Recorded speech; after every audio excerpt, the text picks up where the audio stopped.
नमस्कार। हरे कृष्ण। केमेन आছেন नदियाबासी? मेरे साथ बोलिए, भारत माता की, भारत माता की, भारत माता की। चैतन्य महाप्रभु की इस महान धरती को मेरा शत शत नमन। रानाघाट, बहरामपुर सीटों से भी लोगों का खूब खूब अभिनंदन। आप इतनी बड़ी संख्या में हम सबको आशीर्वाद देने आए हैं। इतनी बड़ी संख्या में माताएं बहनें आशीर्वाद दे रही है। ये मेरा परम सौभाग्य है। मैं सर झुकाकर आप सबको प्रणाम करता हूं।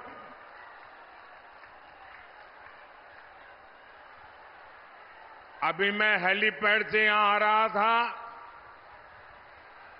2-2.5 किलोमीटर का पूरा रास्ता ऐसा रोड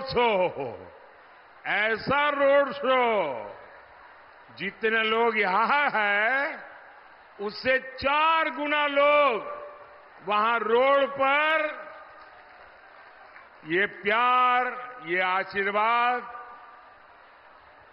ये मेरे लिए बहुत बड़ी ऊर्जा है। भाइयों और बहनों, ये चुनाव देश के चुनाव है। ये पूरे हिंदुस्तान के लिए सरकार चुनने का अवसर है। देश में सरकार कौन बना सकता है?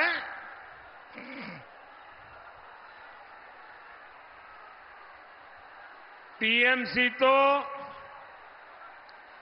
पूरे देश में 15 सीट भी जीत नहीं सकती। अब आप मुझे बताइए, क्या टीएमसी 15 सीट लेकर के सरकार बना सकती है क्या? जरा मुझे जवाब दीजिए।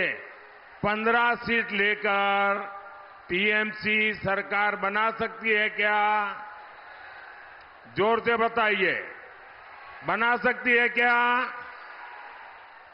कांग्रेस भी पूरे देश में कितना ही जोर लगा दे, इस बार आधी सेंचुरी करना मुश्किल है।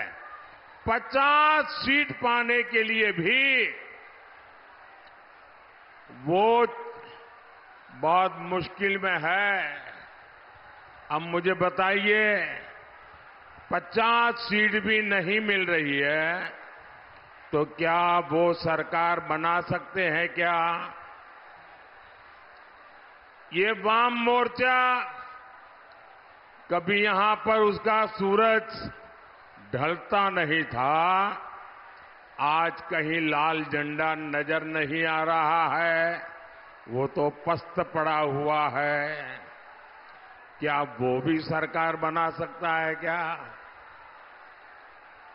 इस चुनाव में साफ साफ है, अगर कोई सरकार बना सकता है तो वो सिर्फ और सिर्फ बीजेपी एनडीए की सरकार ही बनेगी।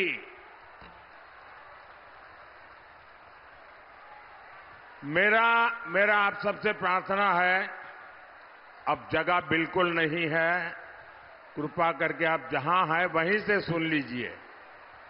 आप मुझे देख नहीं पाएंगे, मैं इसके लिए क्षमा मांगता हूं, लेकिन आप आगे आने की कोशिश मत कीजिए।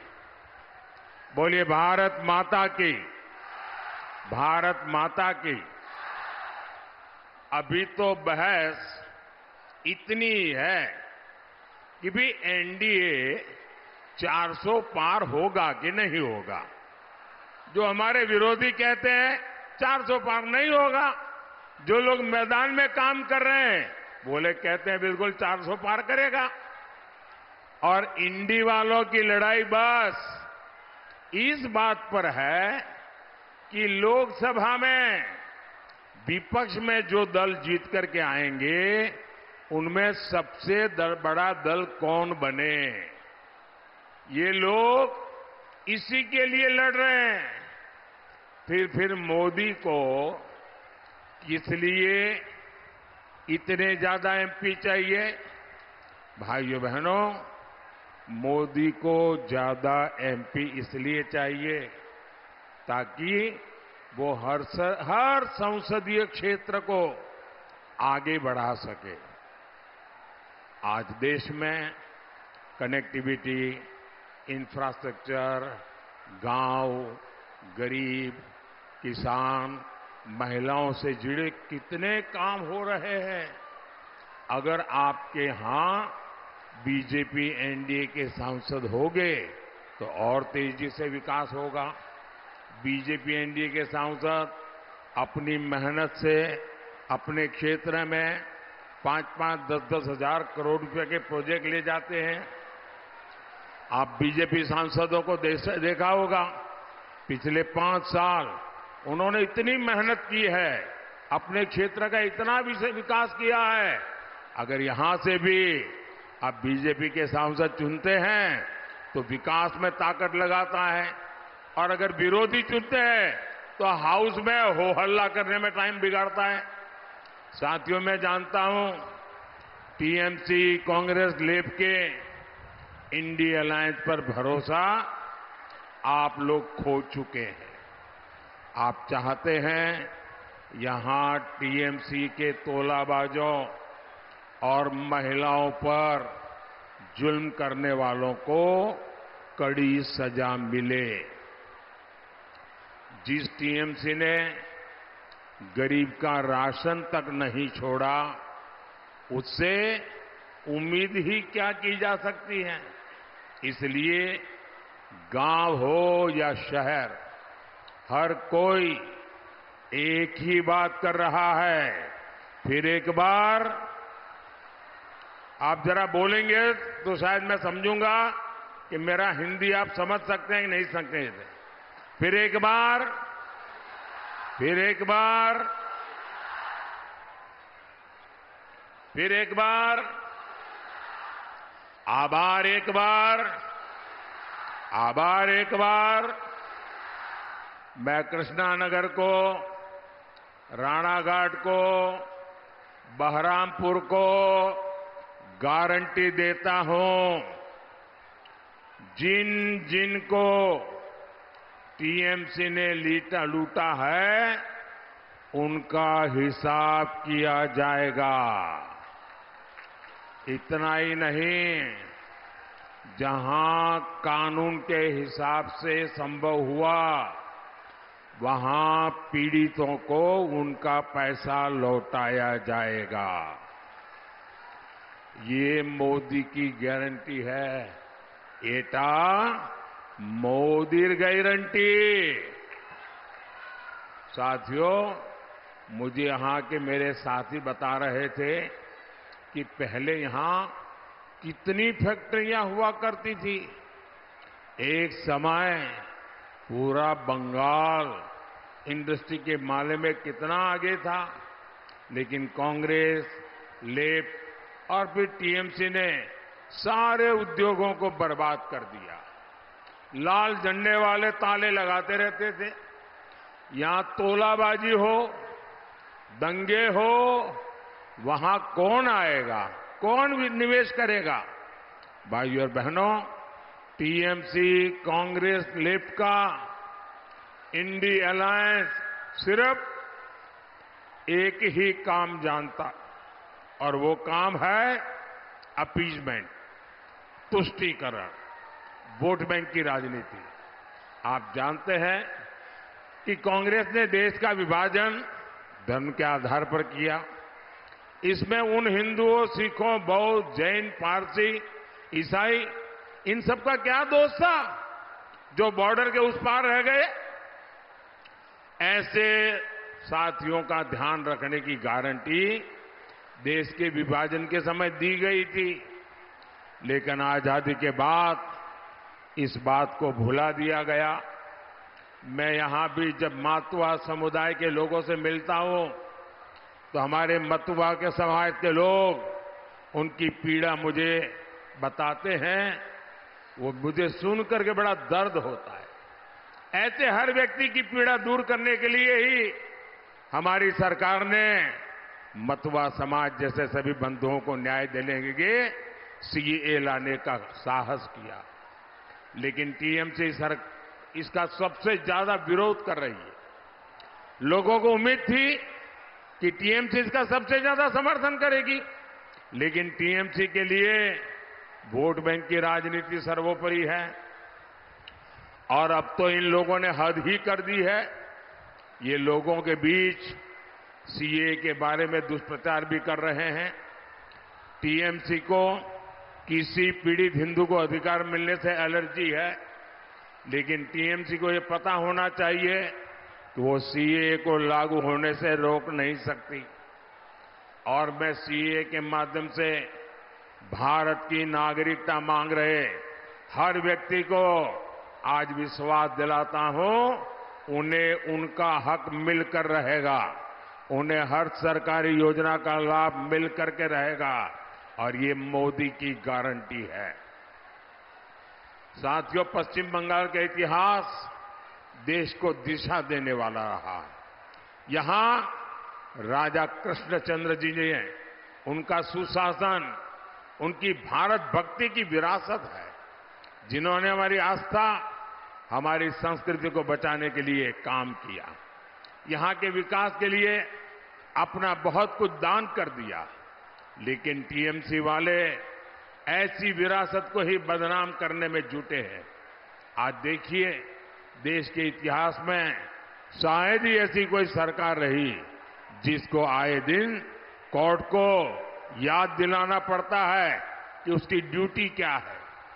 टीएमसी सरकार ऐसा कोई काम करती नहीं जो संविधान और कानून के मुताबिक हो, जो लोकतंत्र के मुताबिक हो। इसका एक बहुत बड़ा उदाहरण संदेश खाली है। संदेश खाली में क्या चल रहा है, ये टीएमसी के टॉप लीडर्स को पहले से पता था। लेकिन संदेश खाली बहनों से ज्यादा वो अत्याचारी इनके काम का था। देखिए कैसे कैसे हथियार, कैसे कैसे सामान मिल रहे हैं। क्या ये गोला बारूद, ये बम बंदूक गणतंत्र को मजबूत करने के लिए था क्या? साथियों, कल मैं जब बंगाल पहुंचा था तो मुझे कई एक्स सर्विसमैन मिलने लिए आए थे। उन्होंने मुझे वन रैंक वन पेंशन के लिए बहुत धन्यवाद दिया।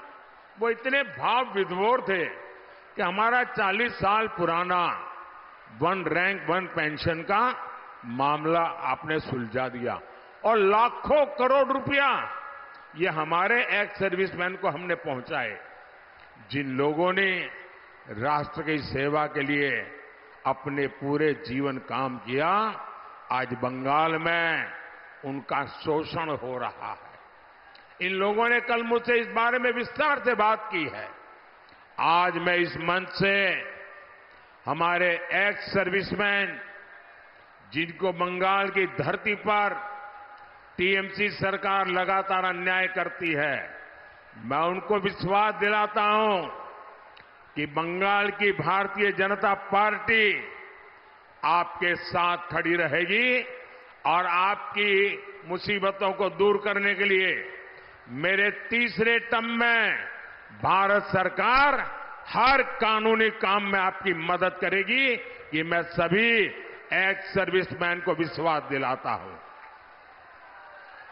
भारतीय जनता पार्टी और हमारी सरकार ऐसे हर एक्स सर्विसमैन की पूरी मदद करेगी।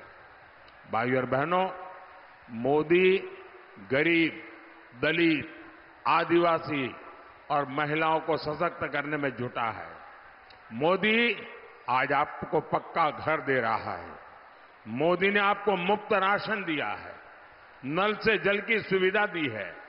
ऐसी हर योजना से हमारी बहनों को बहुत सुविधा हुई है। अब मोदी आपके लिए एक और बहुत बड़ी योजना लेकर आया है। आपके घर का बिजली का बिल 0 हो, इसके लिए पीएम सूर्यघर मुफ्त बिजली योजना मैंने शुरू की है।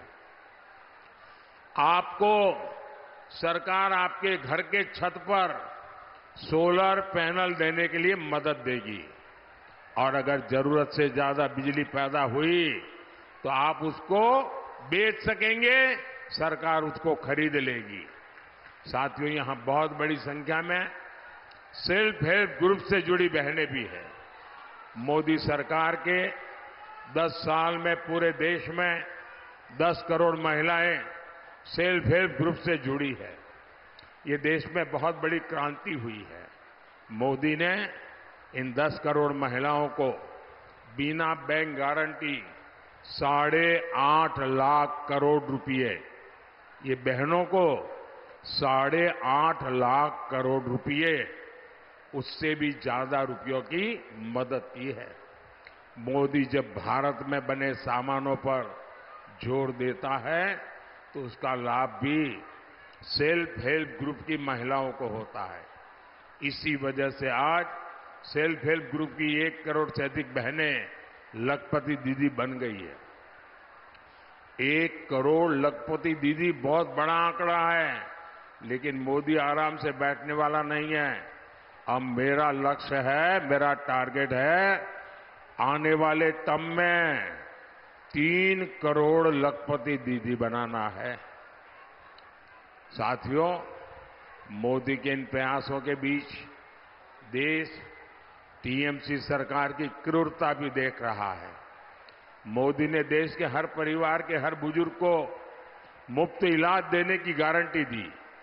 मुफ्त अनाज भी दे रहे हैं, मुफ्त इलाज भी दे रहे हैं। लेकिन यहां टीएमसी सरकार आयुष्मान भारत योजना लागू ही नहीं होने दे रही। मोदी पैसा सीधा अस्पताल में भेजता है। ये कहते हैं कि पैसा पहले टीएमसी के खाते में डालो। क्यों भाई? मोदी पैसा टीएमसी को इसलिए भेजे ताकि टीएमसी उसे लूट ले। ऐसा नहीं होगा। मोदी आपके घर का पैसा भी सीधे लाभार्थी के बैंक खाते में डालेगा। ये कहते हैं कि पहले टीएमसी के खाते में पैसा डालो। मनरेगा का पैसा भी मोदी सीधे लाभार्थी के खाते में देना चाहता है, लेकिन टीएमसी कहती है कि पहले टीएमसी के खाते में पैसा डालो। मोदी का फॉर्मूला ही डायरेक्ट बेनिफिट ट्रांसफर का है। कोई बिचौलिया नहीं, कोई कट कमीशन नहीं, कोई कट की कंपनी नहीं, सीधा बैंक में आपके खाते में पैसा जमा। लेकिन टीएमसी सरकार को पसंद नहीं आता, इसलिए कितनी केंद्र सरकारी योजनाएं वो रोक करके बैठी है। भाइयों और बहनों, टीएमसी सरकार ने यहां के जूट किसानों को बर्बाद करने में भी कोई कोर कसर बाकी नहीं छोड़ी। जूट की खेती को बढ़ावा मिले, जूट की मिलों को बढ़ावा मिले, इसके लिए हम जूट के बैग को प्रोत्साहन देते हैं। हाल में ही जूट के लिए एमएसपी 285 रुपया 285 रुपीज बढ़ा दिया है। अब जूट का एमएसपी प्रति क्विंटल 5,335 रुपये हो गया है। लेकिन यहां के किसान बताते हैं कि उनकी जेब में बहुत कम पैसा पहुंचता है। साथियों, बंगाल में बुनकरों को केंद्र सरकार ने लूम दिए हैं, ट्रेनिंग दी, धागे के लिए ट्रांसपोर्टेशन और उसके दाम में सब्सिडी दी है। लेकिन टीएमसी ने यहां हैंडलूम उद्योग को ही बर्बाद करके रख दिया है। यहां टेराकोटा आर्ट है, मिट्टी की कला है। ऐसे विश्वकर्मा साथियों के लिए मैंने पीएम विश्वकर्मा योजना बनाई है, लेकिन टीएम की सरकार ये योजना भी यहां लागू होने नहीं दे रही है। साथियों, बंगाल को बचाने के लिए, बंगाल में तेज विकास के लिए, बंगाल में ज्यादा से ज्यादा बीजेपी सांसद जीतने की जरूरत है। इसलिए जरूरी है कृष्णानगर से राजमाता अमृता रॉय जी, राजमाता अमृता रॉय जी, रानाघाट से हमारे साथी जगन्नाथ सरकार जी, बहरामपुर से निर्मल कुमार साहा जी, उनको आप भारी मतों से विजयी बना करके संसद में भेजिए। इनको मिलने वाला हर वोट आप कमल पे बटन दबाएंगे, वो वोट सीधा सीधा मोदी के खाते में जाएगा। मोदी मजबूत होगा तो बंगाल को भी मजबूत करेगा, आपको भी मजबूत करेगा। आइए, घर घर जाइए और घर घर जाके कहिएगा मोदी जी आए थे और मोदी जी ने आप सबको नमस्कार कहा है। बोलिए भारत माता की, भारत माता की, भारत माता की। बहुत बहुत धन्यवाद।